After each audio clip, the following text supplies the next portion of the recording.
Hello students, आज के इस वीडियो में हम लोग जानेंगे डॉक्टर वासुदेव शरण अग्रवाल का जीवन परिचय कैसे लिखना है। वो कौन कौन से पॉइंट हैं जिस पर हमें ध्यान देना है, बोर्ड कॉपी में कितने पेज में आना चाहिए जिससे आपको पूरे के पूरे नंबर मिल जाए। हर एक चीज मैं आपको बताऊंगा कहाँ पर कैसे आपको लिखना है। देखो, कॉपी आप लिख के आते हो ना, लेकिन दो चीजें होती है कॉपी लिखने का तरीका। एक जो एग्जामिनर चाहेगा वो पढ़ेगा, दूसरा तरीका वो होता है कि जो हम चाहेंगे, यानी कि जो स्टूडेंट चाहेगा एग्जामिनर वही देखेगा। तो हम वही चीज आपको बता रहे हैं कि आपको वही करना है, यानी कि जो आप पढ़ के जाओ ना, जो आप करेक्ट लिखो ना, एग्जामिनर वही चीज देखे और उतने से ही आपको नंबर दे दे। नहीं तो आप कुछ भी लिख के आओगे तो एग्जामिनर का जहां पर मन होगा ना, जहां पर आप गलत लिखोगे ना, वहीं पर देखेगा और नंबर आपका कट जाएगा। तो आइए हम दिखाते हैं किस किस पॉइंट पे ध्यान देना है और कौन सा वो फ्रेम है जिस फ्रेम में आपको रचनाएं हो गई और जीवन परिचय, जन्म स्थान, भाषा शैली, ये कैसे लिखना है जो 80 शब्दों में आपका कंप्लीट हो जाए। तो आइए हम आपको एक एक चीज दिखाते हैं। तो इसमें आज हम लोग जानेंगे डॉक्टर वासुदेव शरण अग्रवाल। यहाँ पर आप देख पा रहे होंगे जो मोस्ट इंपॉर्टेंट है, 100% ये बोर्ड एग्जाम में आएगा, तो याद रखना इनका हमें जीवन परिचय याद करना ही करना है। तो कैसे लिखना है, प्रश्नोत्तर नंबर 4 जीवन परिचय, ये बड़ा ब्रैकेट में रहेगा इसी तरह से।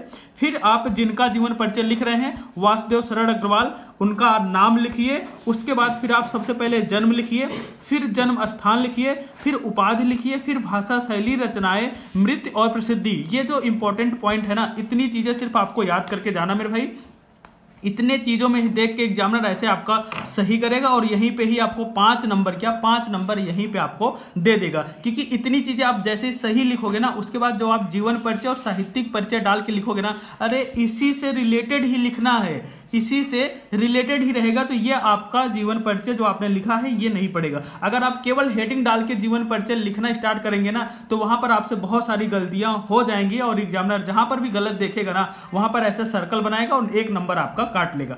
इतनी चीजें आपको ध्यान देनी है। इसी जो सिस्टम है ना, इसी सिस्टम में लिखना है। फिर आपको जीवन परिचय हेडिंग डालना है, फिर आप इनकी गाथा लिखना स्टार्ट कर दो। जो यहां पर लिखा है उसी को बना बनाकर यहां पर आपको जीवन परिचय में लिखना है। तो ध्यान रहे 80 शब्दों में लिखना है, इस बात का भी ध्यान रखना है। तो जीवन परिचय लिख दिया, दूसरी हेडिंग आपको डालनी है साहित्यिक परिचय। जो आता है साहित्यिक परिचय देते हुए, तो यहाँ पर साहित्यिक परिचय में इन्होंने इनका साहित्य में योगदान क्या था, उन चीजों पर आपको थोड़ा सा फोकस करना है। तो जैसे कि बच्चे ने यहाँ पर लिखा हुआ है, बिल्कुल सही लिखा हुआ है। और जो लास्ट हेडिंग पड़ेगी रचनाएं पड़ेगी। याद रखना, एक बार आपने रचनाएं यहाँ पर दिखा दिया है, दूसरी बार भी एक बार रचनाएं यहाँ पर आपको दिखाना पड़ेगा। जैसे कि बच्चे ने केवल 2 रचनाएं यहाँ पर लिखी है और बिल्कुल अच्छे से लिखा है, सिस्टम से लिखा है। और जो इंपॉर्टेंट रचनाएं थी वो पहले ही उन्होंने संक्षिप्त परिचय में दिखा दिया है। तो रचनाओं में यहाँ पर इन्होंने लिखा निबंध संग्रह, शोध ग्रंथ, बिल्कुल दोनों सही है। अब नंबर कटेगा कहां पर, अब आप देख रहे हैं इस सिस्टम को आपने देखे ना कि बच्चों ने किस सिस्टम से लिखा है।